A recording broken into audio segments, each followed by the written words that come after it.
so we had to go this year or not. We were supposed to go last year, but because of COVID, we didn't go. So what was I going at with Nairobi planes? I forgot what I was talking about. Anyway, it's just a very interesting. You're worried about theft a lot of times. You know, there's theft is a real possibility. My brother-in-law said, you know, he drives back and commutes back and forth to the airport where he works. He's the chief pilot, so he's in charge of all the pilots for AIM Air at that location. And he says, you know, quite often you see dead bodies on the side of the road, you know, and we experienced that when we were there. We were coming back from Lake Naivasha, which is just at the edge of the Rift, or in the Rift Valley. And we drove 2 hours from Nairobi to get there, and on the way back, there was, you know, it was just, again, crazy driving, and it looked like a big dump truck type of truck stopped, and a car hit into it, and basically there's no first responders there, there's no, you know, quick response at all, and so, you know, the traffic's backed up, and everybody's just pulling off the road down the steep embankment to a side dirt road, and trying to get around it while other people are pulling people out of the car. They pulled this one guy out of the car who was still alive, and Leslie and I, that's Lisa's sister, she's like I said, a physician's assistant, so a PA. So we jump out to try to give first aid, but before we got there, some guy pulled over. They pulled everything out of the back of their little SUV, threw him in the back, and were taken into the hospital because that's kind of the ambulance system there in Kenya. So it's an emerging country. There is a middle class growing. It's only been independent as a nation for 55 years, so it's a fairly young country. But they got a lot of problems there. But they got a lot of joy too. And so we're going to show you some things that we experienced. We went there, it was a vacation, it wasn't a mission trip by any stretch of the imagination, but God always has a different plan for us than what we have for ourselves, so we'll share a little bit of that with you. So we did go on safari, so we'll start there. That's Mount Kilimanjaro in the background, which is in Tanzania. We're on the Kenya-Tanzania border right there in a place called Tsavo. So we were in a game park called Tsavo West, where that picture was taken, and lots of elephants in Tsavo. So also lions. Now it's, you know, you think, what's the big deal? You can go to, you know, Woodland Park Zoo up in Seattle and see, you know, lions and tigers and bears, but it's different when you see them out in the wild. Number one, there was a point where the lions were so close to our safari vehicle, I was filming, it was at night and they were shining red lights, and we took over 6,000 pictures, okay? So you're gonna see 30, okay? So, and I haven't gone through them all, so you're not gonna see the 30 best, you're just gonna see 30 pictures, right? So, but they were walking so close to the safari vehicle that I went to take a picture of lions, and I pulled back. My hand could have been gone. You know, that's because there's no cages. There's, you know, you get to see them. And I gotta warn you, some of the material that I am going to show you may not be appropriate for small children. So if you have the constitution of a small child, you might want to leave the room before I get to some of these pictures. Okay, so we saw lions. Yeah, we saw giraffe. It's a topi, right? Yeah, topi. A topi up there in the upper left-hand corner. That's a wildebeest in the bottom left-hand corner, and those are hyenas in the lower right-hand corner. And I think you all know the twiga. Yeah, you all know what a twiga is, right? Twiga is Swahili for giraffe. Twiga, right? Just think of a twig. So that was a giraffe. So we saw all those plus many, many more different types of animals. I always thought that jackals and hyenas were the same, but they're not. So we saw jackals as well. We got a couple of very special things that we saw when we were on safari. We went to 3 different game parks, maybe did safari 6 different times, is that right? And this case, we saw an elephant charge a pride of lions. And so I'll show you the video here. I actually got this on video with my iPhone. And So, see what's Oh, look, he's charging. do we have sound? We've got to have sound. There's no way we can't have sound? Oh, you got to hear this elephant. It's amazing. Thank you, elephant. Okay, so anyway, we'll play that one more time here. It's only a little clip. Here we go. See what's Oh, look, he's So, charging. elephant's making a big sound right there, and he's chasing the lions. And then he's chasing the lions again. And they just wanted to cross the road, and the lions wouldn't let them. Lions didn't want to eat an elephant. There was too many of them to fight. But Thank you, elephants. these lions are about 2 meters from our vehicle right there. So 6, 7 feet. Do elephants attack other animals? Yeah, well, here's a leopard in a tree, and if you can look carefully, I'll show you with my mouse. This is where'd my mouse go? There it is. This is the head of the wildebeest right here, and he's got it up in the tree, and he's enjoying his breakfast at that point. Yeah, and you can see the 2 hooves hanging over the other side of the tree right over here and here. So that's both those are pretty rare sightings. Our safari guide said he's never seen an elephant charge lions before, and he'd been there a long time. And Lisa's sister, Leslie, and her husband, Dan, have been on, several safaris since they've been in Africa. And they've only seen a leopard in a tree where you kind of squint and see, I can kind of see its tail moving a little bit. And so to see a leopard with a kill in the tree is very, very rare. Guides don't even see them.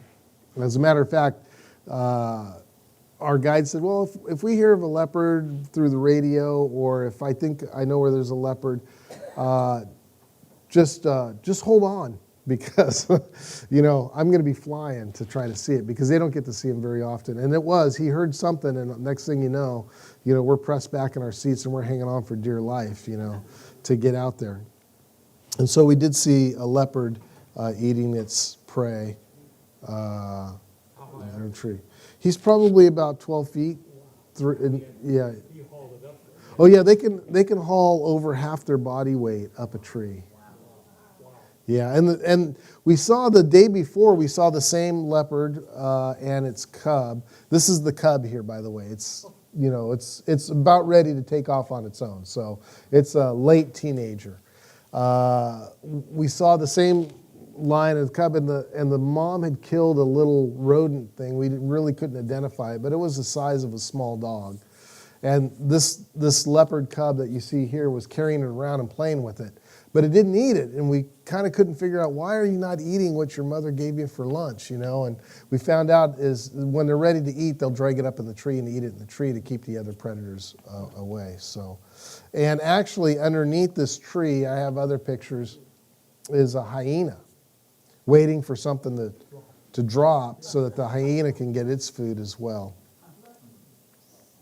So we also went to, and this is something we didn't expect to do, but we went to a Maasai Village. We actually were there longer than what we were supposed to be, because the rain had come the night before, and the road was just solid mud, and the Land Cruiser that we were in got stuck in the mud just outside the village.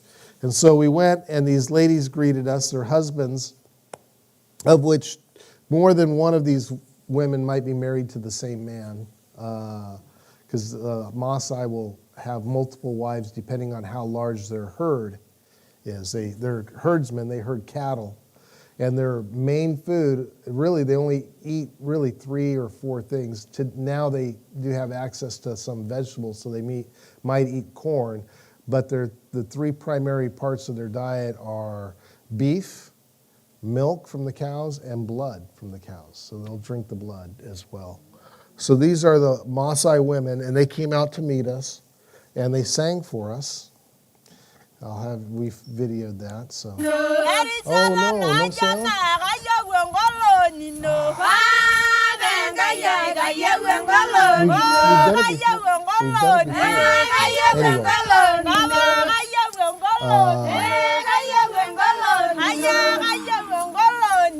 Okay, let's. Well, I got it through the computer. My sound is on, but it's not coming through because the HDMI is plugged in.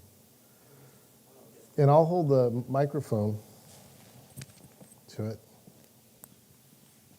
So, escape. Oop. And then go here. And then we want, oh man, Windows 10, Windows 11. You wanna go, jeez. There we go. Okay.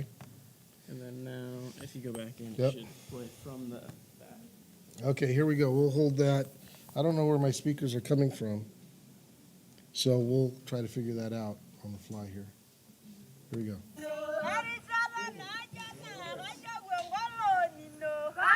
Can they hear it?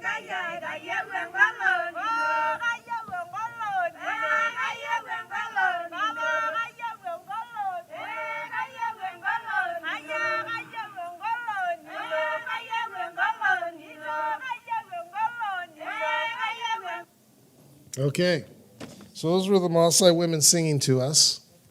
Were you able to hear that okay? Okay, I could only hear it from my computer, so couldn't tell if it was coming through. So, and then we went into their house. Their house is in the background. I'll go ahead and show you that one more time so you can kind of see their house. That's their house in the background there. It's made out of mud and cattle dung and soil. So that's what it's made out of. And the women build the houses. I asked Lisa if I could be off of home maintenance now, since the women there. She kind of looked at me like, "No, that ain't happening." So the men go away every day. They take their flocks out to graze, or herds out to graze, and the women keep the home. So they get the firewood, they build the houses, they do beating, and so here's inside their house. The ladies there with holding the little boy, the two ladies and the little boy back there are sitting on their bench, which is also their bed. Their house is about 8 by 8. It's only about 4.5 feet high inside the house. They use reeds to make shingles, or they use tin. Most of them have tin roofs now. And a lot of the tin roofs are then covered with plastic with rocks sitting on top of the plastic just to give extra shelter from the rain. There's a threshold that's about 4 inches high, and that's to keep the water and mud out of the house when the rainy seasons come in, because the water just kind of washes through. And but it's made out of cattle dung and mud and sticks.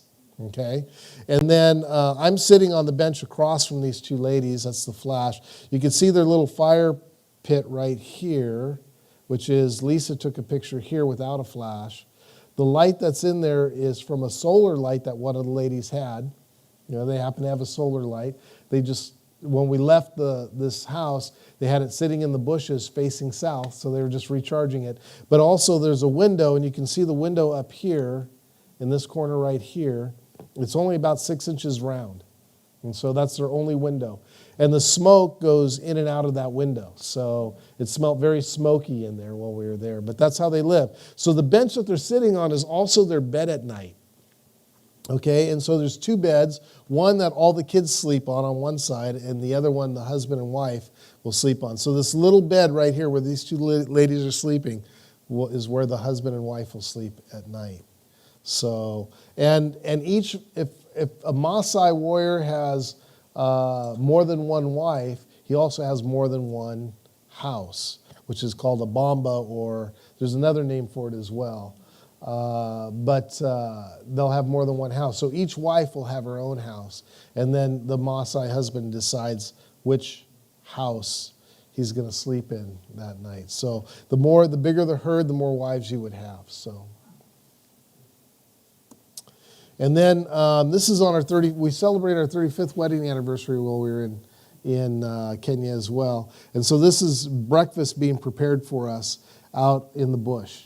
So it's about 8 o'clock in the morning. We'd been up since 5:30 and on safari since about 6 a.m. And we just pulled over. That is Jackson, our safari guide. And that's the safari vehicle that we were in. And he's setting up breakfast for Lisa and I out in the bush. So this is where I took Lisa on our 35th wedding anniversary. We lived in a tent for over our 35th. I know some of you ladies are thinking, 35 years and all she gets is a tent, you know. You ought to be shot. But this is inside the tent. It's quite nice. We had a king-size bed and some nice furniture, a fan if it got too hot, and we actually have running water. You can see there's a double sink, and on the other side opposite the double sink, I don't have a picture of it for you to see, is a shower and a toilet that flushes. So these are quite nice huts. Yeah, they bring out warm water, or tents. They bring out warm water in a kind of a canvas bucket, and they hoist it up, and then you just pull a chain, and the water comes out. You get 20 liters. So you got to finish your shower within 20 liters. So What was the temperature? temperature was quite warm. It was very nice. They had a nice warm water. Fill the bucket, hoist it up for you, sneak off into the bushes so that you can have. Oh, it was. Out on the Mara, it was 70. It was cool because it was started. This is out on Maasai Mara, or the Mara, what they call. So we were in where we showed you the elephants was the Serengeti.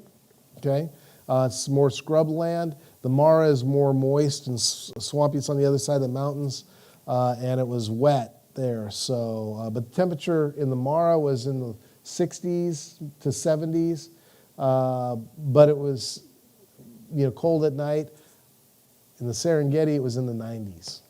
So, and in town, it was quite, well, in town, in Nairobi's at 5,000, about 5,600 feet. So it was cooler there. It was in the high 70s to low 80s. When we were in Diani, which I'm going to show you pictures of soon, which is the coast on the Indian Ocean, it was 90 plus. So they made us a cake, and they gave us our own little candlelight dinner out in the bush for our 35th wedding anniversary. What we're wearing there is a shuka. It's a traditional blanket that all Maasai wear. They use it as a blanket to sleep. They use it as a jacket when they're cold. They use it as a spread. Or if they want to eat down, they'll spread it. They'll sit on and eat. It's quite a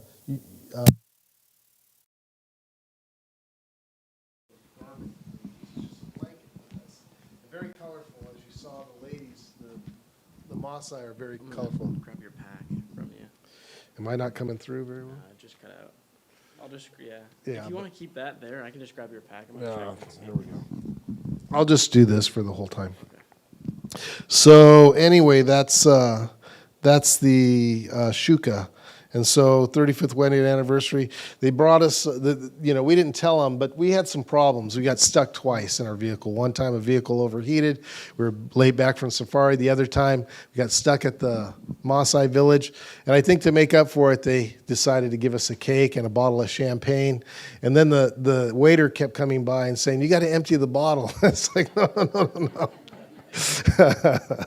So that was dinner on our 35th wedding anniversary. So it was very nice. This is typical rural Kenya. So once you get outside the city, and even inside the city, it looks a lot like this. There's very few paved roads in Kenya. They're major highways, or they're going to the place where maybe very rich Kenyans live, where they can afford to pay for their own road to get paved. But this is very typical of Kenya.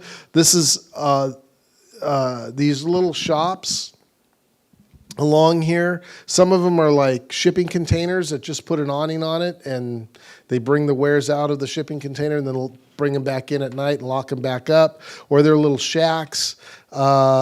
In Nairobi, there's a place called Kibera, which is the second largest slum in the world. Hundreds and thousands of people live there. Huh? Oh, okay. Actually, Lisa says 1 million people live in this slum. It's pretty typical. It's basically dirt walls, mud floor or dirt floor, and a tin roof. But when you fly over it, it's so condensed that all you see is a mile long and maybe a half mile wide of this network of tin roofs. One like little dwelling place just plugs into another dwelling place, which plugs in another dwelling place. We went into a market called Toy Market just outside the slum, and it's basically the same thing. It was like a labyrinth. It was like just a maze. You just got in there, and we didn't go in there alone. We had somebody who knew the way through. But it's just, you go, every 8 feet is another shop, and they have the same stuff almost. You know, one place might have dresses, another place might have polo shirts, another place had shoes, another place had tennis shoes, another place had, believe it or not, Birkenstocks. I got a new pair of Birkenstocks while I was there. And on and on and on. This place goes forever. Hundreds of thousands of people in this very condensed area, tin roofs. And when in the slums, during the rainy season, all the sewage just washes right through their homes. Yeah. Now, you would think that these people are just dirty and filthy, but you see them, they leave the slum and they walk into the city for their jobs every day, and their shirts are perfectly white, their clothes are very clean. If they get dusty on the walk from the slum to their job, they actually stop and they'll wipe off their shoes. They look very clean, very neat, very proper. They're making about $150 to $300 a month, depending on their job. But they have a job, but they just can't afford housing. And housing is expensive there, just like it is here. It's on a different rate. We stayed, I don't have a picture of it, but we stayed in a house with a very nice house with a large swimming pool, a shower area, a massage table outside. I mean, in the house, when we rented the house in Diani, it came with a cook and house workers who cooked and cleaned for you the whole time you were there. I asked the person we rented the house from, how much would this cost? And she said about 350 euros. That same house would be somewhere between $1.5 million and $2 million here in America. So just to show you the difference. So pretty amazing place where you're there. But this is typically what rural Kenya looks like. And there's a huge disparity between rich and poor. However, there is an emerging middle class. It's just going to take time. People make, like I said, some as much as $2 or $3 a day. If you got a pretty good job and you're living in the slums, you might be making $20 a day at the most. The problem is there's so much unemployment that wages aren't going up because there's literally 1,000 people who can do your job. So you don't dare leave your job, and there's no incentive to raise wages because there's so many people who are willing to work for equal or less. So this is what the housing. We went to a tea farm. The tea was brought to Kenya about 120 years ago. We went to a tea farm owned by the family whose great-grandfather actually brought tea to Kenya. And so I don't have any pictures of the tea fields, I don't think, but this is the housing for the people who work on the tea farm versus the housing of the people who own the tea farm. So huge disparity between rich and poor. And so that's what that looked like. This is Mombasa, city in the coast of Kenya.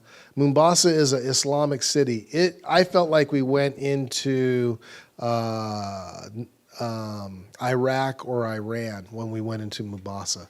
And it looks like that. This is very much Middle Eastern. We toured around the city. We had a walking tour through the city at one point, and the alleyways are maybe 5 feet, 6 feet wide, in some places only 2 or 3 feet wide.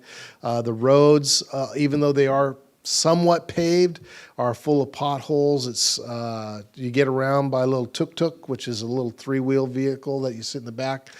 We did see Russell Wilson's picture on the back of one tuk-tuk. I wish I took a picture of it, but I didn't.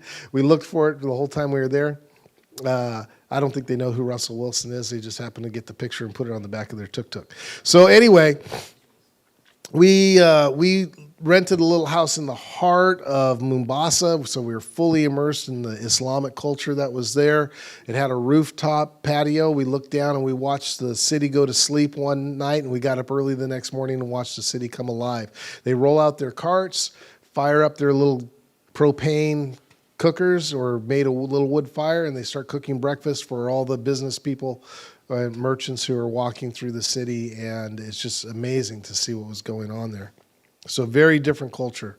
This is Diani the Beach, just out south of Mombasa. It's white sand, and it's so fine that it's almost like ash.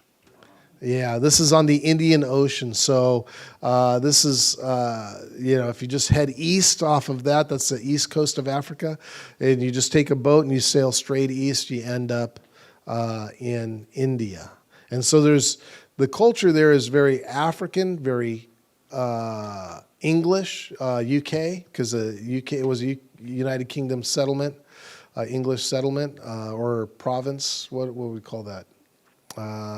Colony is what the word I'm looking for.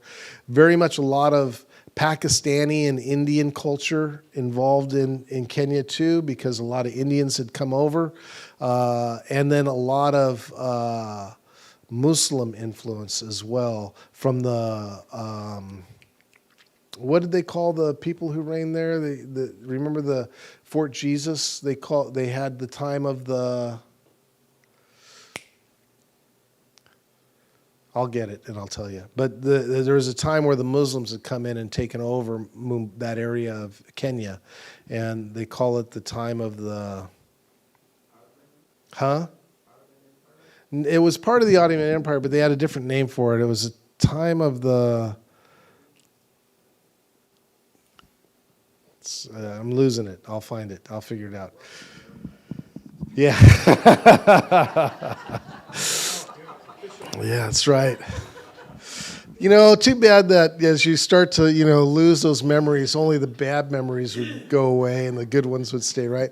So one of the things we didn't expect, but we kind of did, we kind of knew that, at some point we might run into something that Lisa and I might be able to be involved with, or maybe do some exploration in a ministry. We did find that. There's this ministry called Jockaronda. Jockaronda is a tree. It produces a purple flower. The flower falls to the ground, and it just paints the ground like a purple carpet, if you will. But that's the name of the ministry. It's a ministry to women and their children. It gives single moms, which a lot of moms there are single because just the culture there, men will marry a woman, but because of the impoverished conditions, they turn to alcohol and then they leave. Or the women have children because they've been raped in the slums. So they've reached out to the slums. This ministry has reached out to the slums and helped women find occupation, education for their kids, and they've started a clinic as well. And so it's just a way of giving hope to women, and it's very gospel-centered. It was much a blessing to see. This woman here, her name is Sarah, and she kind of is the Kenyan in charge of the ministry. There's also a woman by the name of Brenda who lived in Kenya but now is in, I believe, Dallas area that runs the ministry as well. It's Lisa and her sister. And the ministry, the occupation that they get the women doing is mostly needle crafts. So they produce garments. We actually have an order in with them for 50 scrub tops. So they're going to make us some scrub tops, and we're going to get them shipped back here. That's really expensive, but we happen to know that my brother-in-law and sister-in-law are coming from Kenya, so they're going to package it for us and bring it over on the plane to make it affordable. But they're going to make us some scrub tops, and that money will go to help pay for education and give the women a small salary. They still live in the slums, but now they have hope, because a single mom in the slums, there's a couple things that happen. One is they can't work because they got their kids. And if they do go and work and leave the kids by themselves, the kids are unsafe. The kids will be abused, or they might be raped or beaten, or maybe even used in some way of somebody else making money. And so it's really hard for a single mom there. And so now this mom has occupation, but while she's gone, This is some of the women that are working in the office at Jockaronda, and the asante means thank you. And they wanted their, I asked them if I could take their picture, and they wanted to hold that sign that said thank you.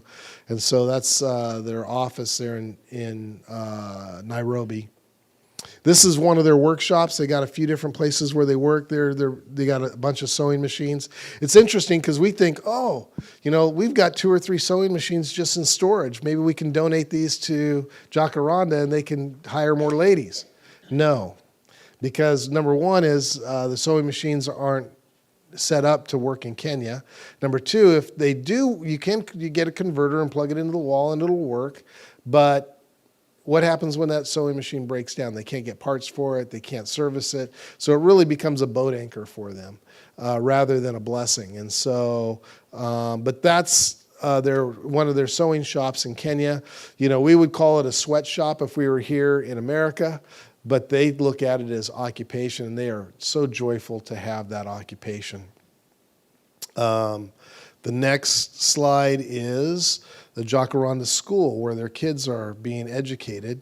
Is that a local ministry, or is it from the States that people? It started with a missionary gal in Kenya, and she has since moved back to the United States and continues to run the ministry, but she uses local Kenyans in the operation of the ministry. She just does some fundraising and overseeing, and she travels back and forth to Kenya 3 or 4 times a year, I think. So this is the Jockaronda School. I'll play the video, and hopefully you'll hear it.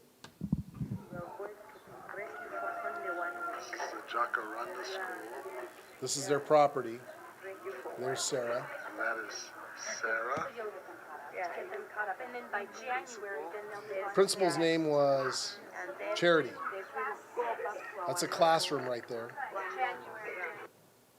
So that's the school. We got some pictures of the school.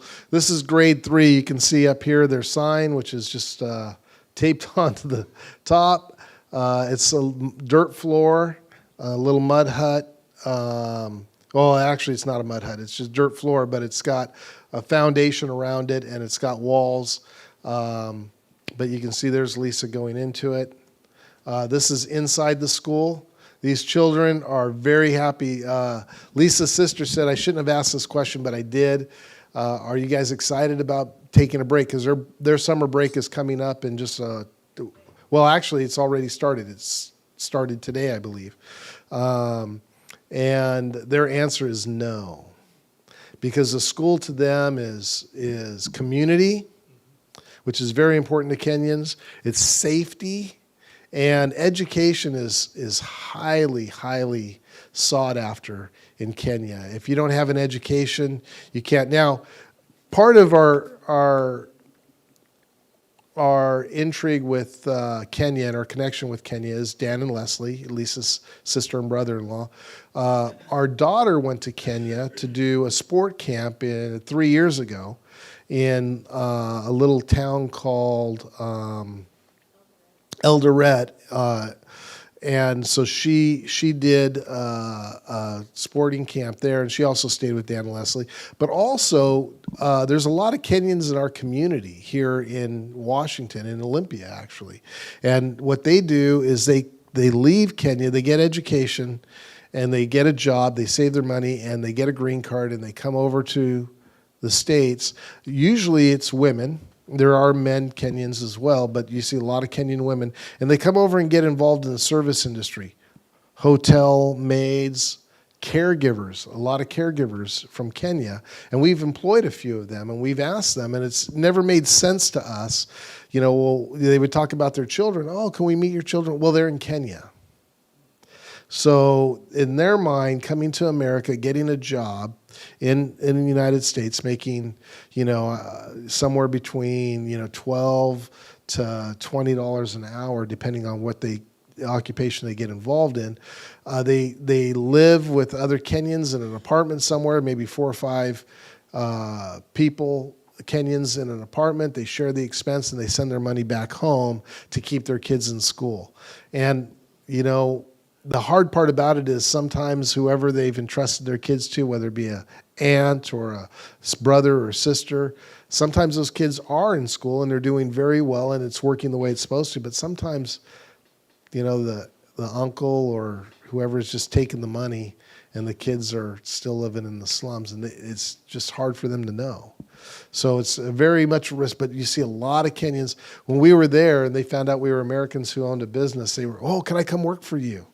I need to get the money so I can get my kids in school, and on and on. So that's a lot of their culture. And even when they're working in Kenya, they might be working in Nairobi, they have family, what they would call upcountry, who are watching their kids, and they're sending their money, whether it be male or female, because we saw a lot of men doing this as well, working in the city, sending the money back home, and the goal is to educate their kids. If you're the firstborn, if you get a good job, then it's your responsibility to take care of mom and dad, take care of brother, sister, and get them educated as well, which is what our tour guide, our safari guide was doing. And being a safari guide is a highly sought after career in Kenya. It pays very well.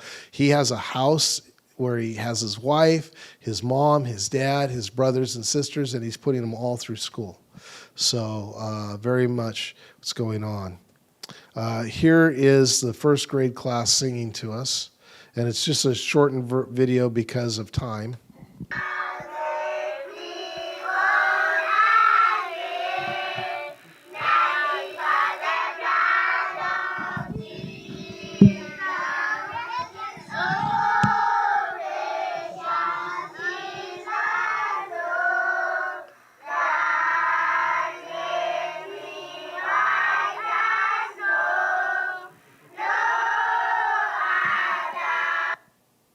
So there you go. So that's the Jockaronda School, very much gospel-based. They're sharing the Lord with these people. They're getting saved, and those kids are going in there. Lisa has a comment. Why don't you come up here, sweetie? I know she doesn't like to come up front, but she's wearing a African dress, by the way, that we bought her while we were there. And you could tell this didn't come from the States, right? So when we were in that classroom, my sister asked the kids, do you have a song that you'd like to sing for them? And that was what one of the kids started to sing. And we just got chills. We were like, nothing but the blood. I will say, though, we went into an older kids class and we said, do you have something to sing for us? And they sang Merry Christmas. So, or we wish you a Merry Christmas or something. That was cute. But we wish you a Merry Christmas. So. Yeah. So anyway, this is the most significant part of our trip, by the way. We went to visit Jockaronda during one of our times in Nairobi, in between safari, and then we came. This is the last day. We're flying out in the evening, and we went by and visited the school and this clinic. This is the Jockaronda Clinic, and so clinic's actually a pretty nice building compared to what's available for the impoverished in Kenya. It's a very nice building, but it doesn't match up to our clinic. There's a doctor, his name was Jacob, I believe, but they do consultation, outpatient services, minor surgical procedures, mother and child clinic, and family planning, lab services, and ultrasound. They just got an ultrasound machine, and they're just ecstatic about that because there's not a lot of prenatal care in Kenya for poor people. So they're hoping to get hooked up with the government insurance program. If you're a Kenyan, you can pay about $5 a month, gets you into the government insurance program. And then it's a lot like here. Most of your visits are free, but there might be some co-pay or co-insurance for some things that you get done. If I was an employer in Kenya, I wouldn't pay that for my employee. What I would do is I'd give him his salary, and then I'd give him the money for the insurance, and he would have to pay it. So a lot of employers require the employee to show them every month that they paid their insurance because it's very important that they keep that. So with that said, I'm gonna give you a short little devotion here. So if you turn to 2 Kings chapter 4.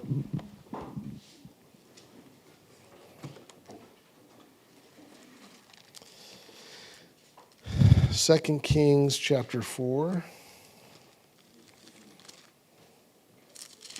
And this story is about Elisha. He was the disciple of Elijah the prophet, and Elijah's already been taken up into heaven in a chariot of fire, if you're familiar with the story. And Elisha picked up his mantle and continued the ministry. And 2 Kings is very interesting because the beginning part of 2 Kings is a series of little miracles that Elisha performs, but I think they're more than just miracles.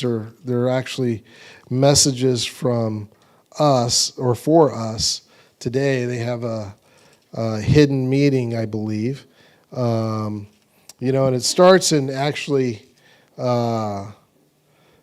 chapter 2, where Elisha, after taking up the mantle, goes into a town, and he goes into a town, and people recognize him as a prophet. Some youths do, and they tell him, "Hey, you, go up, you bald one, go up, you bald one." And Elisha basically recognizes what they're saying, which is, "Hey, we don't want you in our town. We don't want a prophet in our town. We want you to go up like Elijah did. Get out of here." And I just want to caution, you guys, and give you. Actually, I don't need to caution you. I used to teach this to youth. So the youth would say, "Go up, you bald one," and I'd say, "Be careful to call a prophet a bald one." They might call down bears out of the woods, and that's what he did. He called out bears out of the woods, and they came and mauled the youth. So you guys who have a head like mine, just to let you know, if some kids are calling you a bald one, you can call out a curse, and the bears will come out of the woods and maul them. So here we go. So this is chapter 4, verse 1. It's the story of Elisha and the widow's oil. And a certain woman, verse 1, of the wives of the sons of the prophets. Okay, so let's explain what the sons of the prophets are. Elijah and now Elisha have a school of prophets. Basically, it would be a Bible school or a school of ministry where they were training other young men in the scriptures and how to minister to the community from a prophet's perspective, which is very different than a priest perspective. In order to be a priest, you had to be of the sons of Levi. You had to be a Levite. But to be a prophet, you could be from any of the tribes. And so it was a school of ministry that they had. And he says, "Your servant, my husband, is dead. And now you know that your servant has feared the Lord, and the creditor is coming to take my 2 sons to be his slaves." Okay, so let's figure out what's going on here. There is some conjecture, but it's also noted in different histories of the Jews that the school of ministry, or these schools of ministries, the sons of the prophets, had to pay a tuition. And probably what's going on here is that this man wanted to be part of the school of the prophets and probably borrowed the money for his tuition in order to go to school, to feed his family, take care of his family. And back then they didn't have any Pell Grants or government loans of any type, and so deferred loans. So he's now dead, and the creditor wants to collect. And if you can't pay, back then they had debt slavery in those days. And so she doesn't want her sons to go into debt slavery. So Elijah said to her, "What shall I do for you? Tell me, what do you have in the house?" And she said, "Your maidservant has nothing in the house but a jar of oil." Okay, now when we're talking about a jar, again, we're back in ancient Middle East, and so we're talking about a clay jar, okay? We're not talking about a glass jar, not a bell jar. What's the other one? Car? Is that the other one? Ball or car. It's not one of those. It's a clay jar. Then he said, "Go borrow vessels from everywhere, from your neighbors, empty vessels, and do not gather just a few. And when you have come in, you shall shut the door behind you, and your sons then behind you and your sons, then pour in it into all those vessels, and set aside the full ones." And so she's told, go out and gather vessels, clay jars. Well, the scriptures say that we were formed out of the clay of the earth. And Paul picks up on this and says, hey, we are broken vessels. Okay, we are clay pots that are cracked, or cracked pots, if you will. That's what Paul calls us. We're clay jars. We're jars of clay. And but he says that in the context that those who are spirit-filled, that you are jars of clay that were cracked. Why? So that the glory of God, or the power of God, would be to be known as God and not from men. In other words, hey, we're nothing but a clay jar, but the glory that's in that jar, the fire or the oil that's in that jar, the spirit that's in that jar, the power that comes from that is of God and not of men. And then he says that we're hard pressed and but not broken, and we're cracked but not destroyed. And so this idea of going out and getting empty vessels, go collect as many as you can. As many as you can, not just a few. And when you have come in, you shall shut the door behind you and your sons, and then pour into those vessels and set aside the full ones. Oh, my computer went to sleep here. And so we're supposed to pour into them. Well, Jesus said in Matthew chapter 10, he says, heal the sick, cleanse the lepers, raise the dead, and cast out demons. Freely you have received, freely give. Provide neither silver or gold or silver nor copper in your money belts, nor your bags for your journey, nor 2 tunics, nor sandals, or staff for your workers, nor staffs, for a worker is worthy of his food. And Jesus was telling his disciples, hey, I want you to go into the cities. I want you to give out what you have received. Hey, heal the sick, give sight to the blind, raise the dead, cast out demons. Whatever you've seen me do and I've done for you, I want you to do for them. Freely you have received, freely you give. And so he's telling them to do that. And I believe that that's what this little story about Elijah and the widow's oil is about. Hey, go out there and gather as many jars as you can, and not just a few. Gather as many as you can, and then pour into them that which has been poured into you. And so she goes ahead and does that. So she went from him and shut the door behind her and her sons who brought the vessels into her, and she poured it out. Now it came to pass that when the vessels were full, that she said to her son, bring me another vessel. And he said to her, there is not another vessel. So the oil ceased. And so what's going on here is she had this jar of oil, whether it was a big jar or a small jar, I don't know. But they brought in as many vessels as they can find, and she began to pour the oil. And as long as she had an empty vessel, the oil did not cease. But as soon as all the vessels were full and there was no more empty jars, the oil stopped. Now, oil in the Old Testament is always representative of the Holy Spirit. And so God has poured into us, you and I, the Spirit of God. And if you've been born again, you have the Spirit of God living within inside you. And so what is he commanding us to do? To go out and gather vessels, empty ones.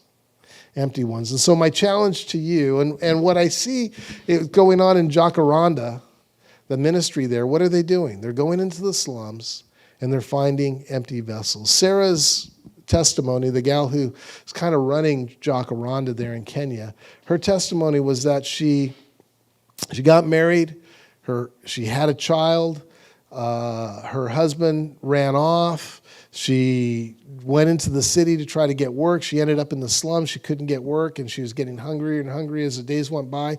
She bought some poison, basically medicine, pills, that she was going to take, and she was going to give to her newborn child. The child was only a few months old. Then she was going to die. She had no hope.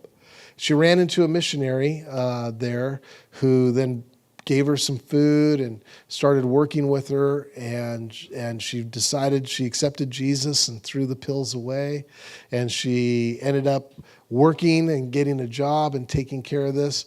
And then she found Jockaronda, where she can actually have steady employment and better living conditions. And when we stepped into the shop the first day, the first person that we met was her daughter. And her daughter was holding a baby, which was her granddaughter. And so here she was, just, 18, 19 years old, several years ago, about ready to take her life. And somebody found her an empty vessel, brought her in. So what are they doing now? They're gathering empty vessels. They're going into the slums. They're gathering empty vessels. They're bringing them into the Jockaronda, the shops and the school, and they're closing the door, and they're pouring into them. And Lisa and I are praying about how can we keep them gathering more jars so that oil doesn't run out. Because as soon as they're out of empty jars, the oil will stop, right? Yes. Can they use material or thread or anything like that over there? Is there donations available? They have sources for all that. Everything that they're doing is very African, so it'd be very hard for you to find the type of material that they're looking for. I mean, you don't go into Michael's and find the fabric that Lisa's wearing on her shirt very often. But they have textiles there. They have all those things there. What they need is really the means to get that. And they do. This is a viable business. They're making these clothes. They're selling them. They're earning their own wages. And then they're turning around and taking part of the profits and buying more materials and making more things. I think the things that they really need are probably more for the school and the clinic than it is for the industry that they're doing. They probably need some better management.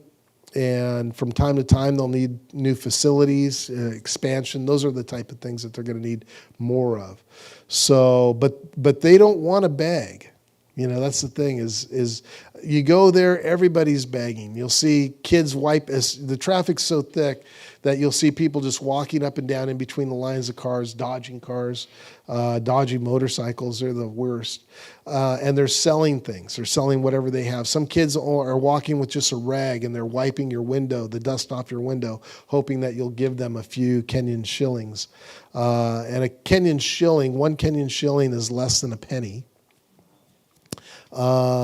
So a typical tip for a waiter in a restaurant would be 100 to 200 Kenyan shillings, which is $1 to $2, less than $2 if it's a 200 shilling thing. So their economy is very, very different from ours, very different from ours. So let me just finish the text here. Now it came to pass when the vessels were full that she said, verse 6, said to her son, bring another vessel, and he said to her, there is not another vessel. So the oil ceased. Then she came and told the man of God, and he said, go sell the oil and pay your debt, and you and your sons will live on the rest. And so there's two things that I see going on here. Number one is, how should that affect us? And I think the first way it should affect us is we should not worry about our sustenance. Okay, God's going to take care of that. What we need to do is we need to go out and find empty vessels. That's really our job. Let's go out and find empty vessels and pour into those empty vessels that which God has poured into us. And then, what do we do? Hey, we've filled all these vessels. What do we do? God says, hey, just sell it and live on the rest. In other words, I'll take care of you. Seek ye first the kingdom of heaven and his righteousness, and all these things will be added unto you. And that was, I think, the most exciting thing about this Jockaronda ministry that we saw, is that rather than begging or selling trinkets on the street, they have this, what's the name of the corn? Mahindi. They will take the corn out of the field, the corn on the cob, and they'll create a little fire in a pot, and they'll just drop the corn right in the fire, and they just roast it there. So the tip is black, but the rest of it, and it's called mahindi. And they just take it and they eat it. When they're finished with it, they throw it out the window, and a goat or a sheep or a cow will or a donkey will come along. That's one of the things you got to watch out for, is that they're grazing their cattle right along the side of the major highway. You're traveling about 100 kilometers, which would be about 55, 60 miles an hour up the road, and a donkey or a cow might walk out in the middle of the road there, So roadkill there is a little bit different than roadkill here, right? We might get a possum or a skunk, but they'll get a donkey or a cow, right? So we pull over. If you come into a little area and pull over, in a little town where maybe there's a couple little shack shops, roll down the window, and we're talking. We wanted to get 2 of these corns, 2 mahindi, and there's probably 6 arms that reached into the windows with maybe 15 or 20 ears of corn, all yelling at us their price, and trying to be the one that we buy from. Not the best marketing plan in the world, but as a guy who got a degree in marketing. But that's the way they do it there, And sometimes if you're in the roadside, they might, like this gal was selling masks, COVID masks. And we were stopped, and Lisa's sister rolled down the window, says, no, we're not interested. And she just throws the mask onto the dashboard. Oh, now you have them, you got to pay for them. That's kind of their marketing strategy, right? You touch it, you buy it. So it just was very interesting. But here's the deal, is what was so cool about this ministry is that the women who are running the ministry are pouring into the lives of these women that they are, and the women aren't necessarily leaving the slum. They're still living there. That's all they can afford still. But now they have occupation where they can buy food. And their kids aren't left at the slum all by themselves. While they're working, their kids are in the Jockaronda school, hearing the gospel, learning the songs, and they're studying for the placement exam at the end of grade 6. They take a placement exam which says, can they go on to secondary education? And when they finish that, then they can take another placement exam, and it tells them whether or not they should go to trade school or go to university, which is a very, by the way, European style of education.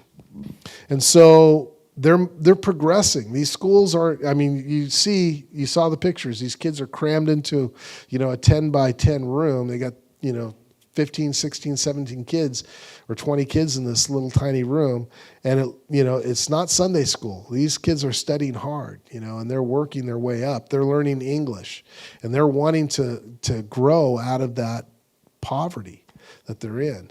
And so they're looking for opportunity. Twice in our business, I had been interviewing a young lady, 2 different young ladies. The first one, I got all the way through the interview, and I asked her, yeah, these are ladies from Kenya, by the way. These are Kenyan ladies that have come here. And I could just tell that there was something different about this gal, so I asked her, well, what, you come from Kenya, what's your education level? Oh, I have a PhD in mathematics. So here's a lady who has a PhD in mathematics. She got her degree in Kenya. She's moved to the United States to try to get a job, to send money back to her family while she works on possibly getting credentials so that she could teach at a community college or a university, which would be golden for her. Why? Because she can't even get a job mopping floors in Kenya.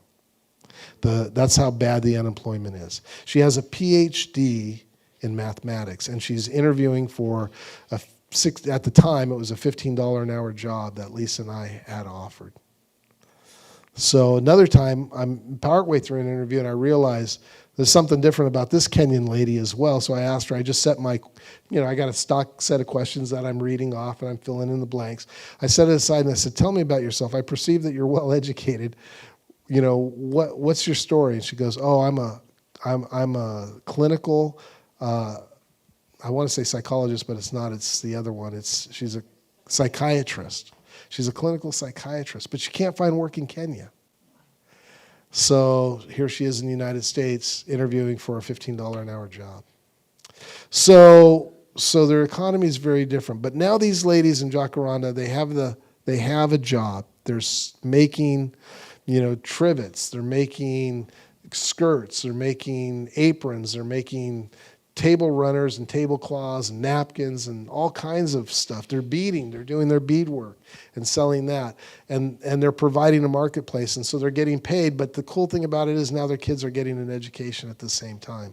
And in their community, this is pretty local ministry. It's not reaching out all over Kenya, but it's just local to this community in Nairobi.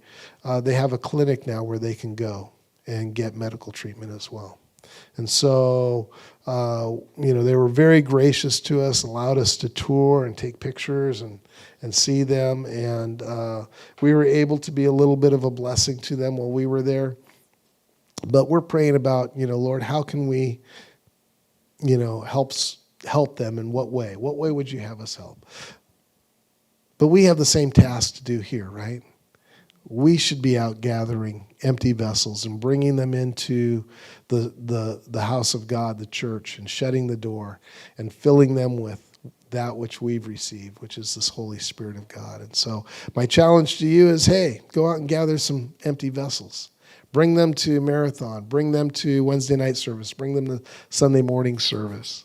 Bring them into your home or to your life group, your home fellowship group, and let's see what God does. Pour into them that which you've received from God. Yes, Dean. Two questions. Number one, what is the status, I guess, of the water over there? Is there plenty of fresh water? There is, but you don't want to drink it unless it's been filtered. And so, the way we'd brush our teeth there is at, Dan and Leslie, my brother and sister-in-law, they live in a very nice neighborhood. They live in a pretty conventional house. They have, obviously have electricity. They have, it was a 3-bedroom, 3-bathroom house. So it's a very nice house, wood floors, nice roof. By the way, in a fortress. Every house there is in a fortress. It's got a wall around it. It's got razor wire on the top of the wall. It's got a steel gate. To get from they lived in a shared house, so they had the upstairs. Another couple had the downstairs. Right on UN Avenue, by the way. We drive past the United Nations every day that we were in Nairobi, and we'd walk past the U.S. Embassy almost every day that we were in Nairobi. And we weren't in Nairobi the whole time. We were probably in Nairobi maybe 8 or 9 of the 10 nights that we were there. Anyway, to get from the upstairs to the road, out in the car and out the road, you had to go through 1, 2, 3 locked, big padlocks with iron gates just to get out. So, and it could have been 4 if you set it up right. So, water. Yeah, so they would filter water, and we'd pour water over our toothbrush every night, brush our teeth, pour water over the toothbrush to rinse it. But there is fresh water. It's just not, you'd have to boil it or you have to filter it before you can drink it. Second question, on the safari, what's to keep the lions from getting into the vehicles? 2 things. One is that they might be just as afraid of us as we are of them. And number 2, they're so used to seeing the safari vehicles out there because they're not hunted. Everywhere we were at was either a conservatory or a preserve. Preserve is government-owned. Conservatory is privately owned. And so there's nobody hunting them. They have no natural predators, so there's no fear of the safari vehicle. But they did tell you, as the lions approach, don't move. And because movement, which shows fear in a lion's eyes, and there's absolutely nothing stopping the lion from jumping in the safari vehicle and saying, I love these things. They're crunchy on the outside and chewy in the center, and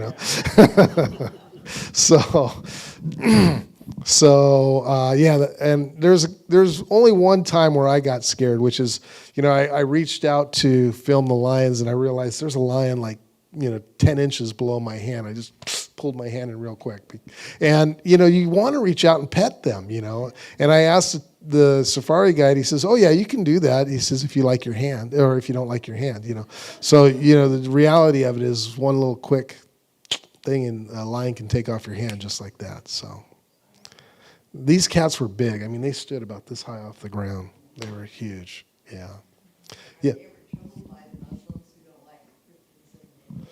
It's interesting that you asked that question. The security, we went to a shopping mall, which is very modern, very nice, very different. It was multiple stories, which most of our malls just kind of sprawl out. And the shop sizes were very small compared to, there's nothing like a Macy's or a Big Five, sporting store. Nothing that big. Costco is an impossibility there because the average basket just for grocery shopping is about $25. They shop every day because the houses don't have storage in them. But you asked about the Muslims. The Muslim influence there is there. There is some terrorism that took place 7 years ago. There was the Westgate. You guys might have even heard about it. It was big on the news over here. But a guy, Islamic terrorist, went in and shot up a shopping mall, killing 300 plus people in a shopping mall there at Westgate Mall in Nairobi, Kenya. And so the security there is pretty interesting. To go to the shopping mall, first you pull up to a gate that's dropped down, and armed guards. Everybody's carrying AK-47s there. Not everybody, but all the security people, police and security people are. And they don't understand gun safety. I walked past a guy at the UN building. He had his finger in the trigger guard, and the gun was pointing towards people, and he's just playing with his gun. It's just, safety is something that they don't understand. Occupational safety and health administration like we do, OSHA here in Kenya. I got pictures of construction. Anyway, so you get to a guard gate. They look inside your car. They make you open the glove box. They might open the doors, look at what's on the floor. They could look inside your bags if you had bags. Sometimes they did, sometimes they didn't. Then you go into the parking garage. Then from the parking garage, you got to go through another guard post where they take a wand and they swipe you for metal objects, maybe pat you down if you set off the wand, and then they let you through.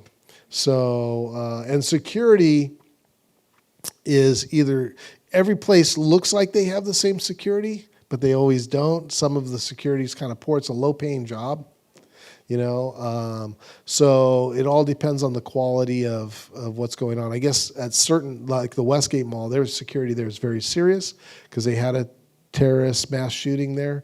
But at the mall that we went to, sometimes the people weren't very serious. It was just kind of like wave you through. They're just putting in their time. So, oh yeah, so that was a Muslim terrorist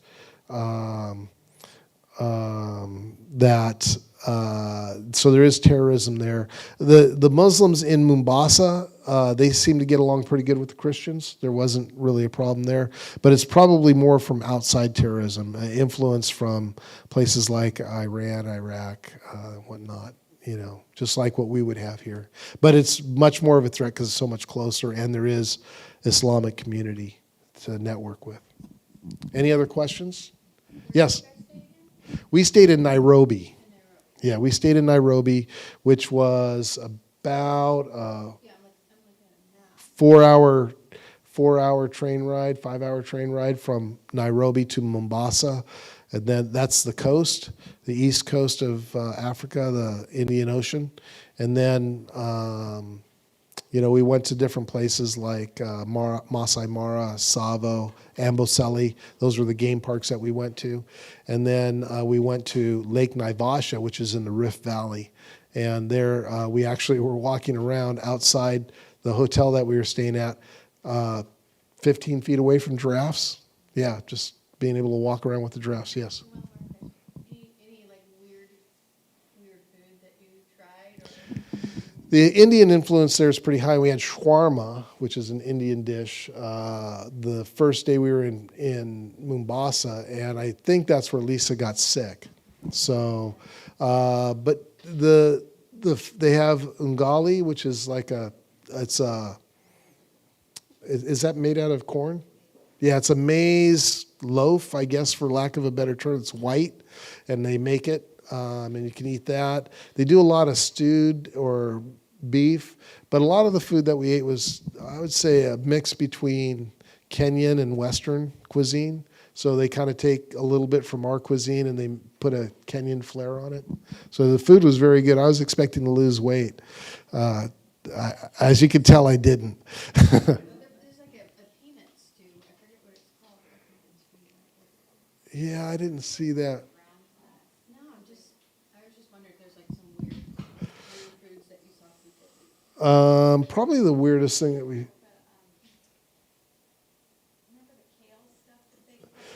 Yeah, they take this kale or maybe even it's a leafy green. They might do it with spinach as well. They bundle it up really tight, and then they take a super sharp knife and they just shave it so thin that you can barely see. And they do it so fast, and the knife is so sharp. I don't know why they have all their fingers, but they do.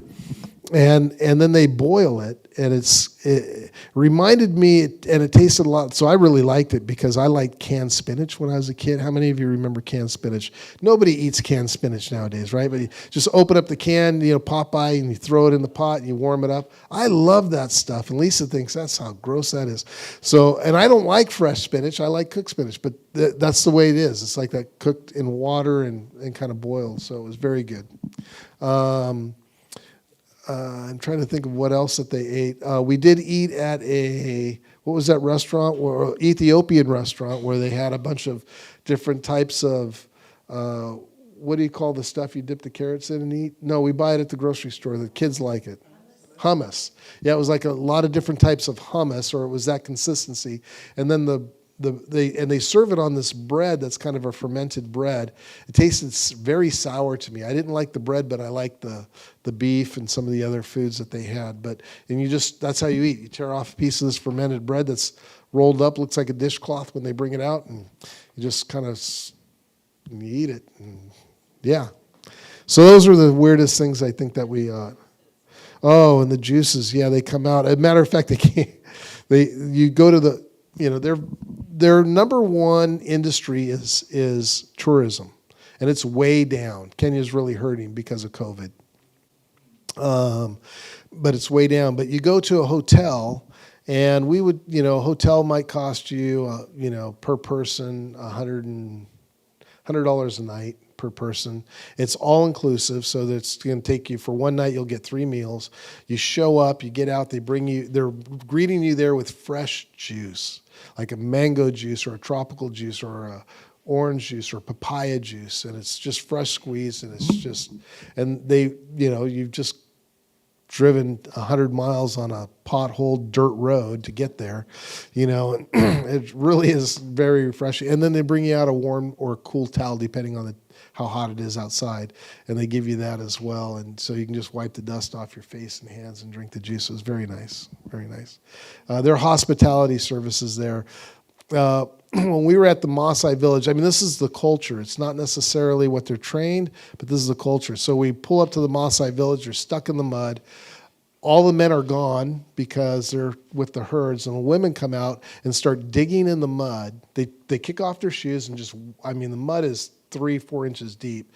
They just kick off their shoes and run right into the mud, and they start digging with their hands to try to get this Humvee, or not Humvee, it's a Land Cruiser, out of the mud. I offer to help, and they won't let me. They won't let me. No, you're our guest, you stay there, right? And then they found out that Lisa and I had 6 children, and so they said, oh, your husband's Maasai warrior. They had never met a white-skinned man who had more than 2 or 3 kids. Mostly, they said, they usually sees them with 2, 1, or no kids at all. 3 is very rare. When they found out we had 6 kids, they thought we were something special. So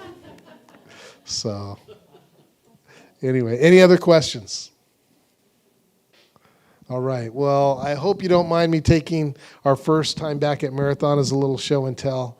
And if you have an idea, I'm going to tell you what I'm planning for next week. But if you have an idea that's different, I'm open to hear it. I haven't fully settled on this, but I'm thinking about starting Genesis. I know a few people had asked about that, but I'm thinking about doing the book of Genesis next week. And I might throw in a little bit of a prophecy update in the next week or two because of what's going on in the world. When we left, I actually told Lisa, I said, we might come back to a very different world than what we left in, because I've been watching and I was anticipating what happened in Ukraine, yeah. And it's going worse than what I thought it would. And so maybe I'll do a little bit of a prophecy update in the next week or two. We'll see.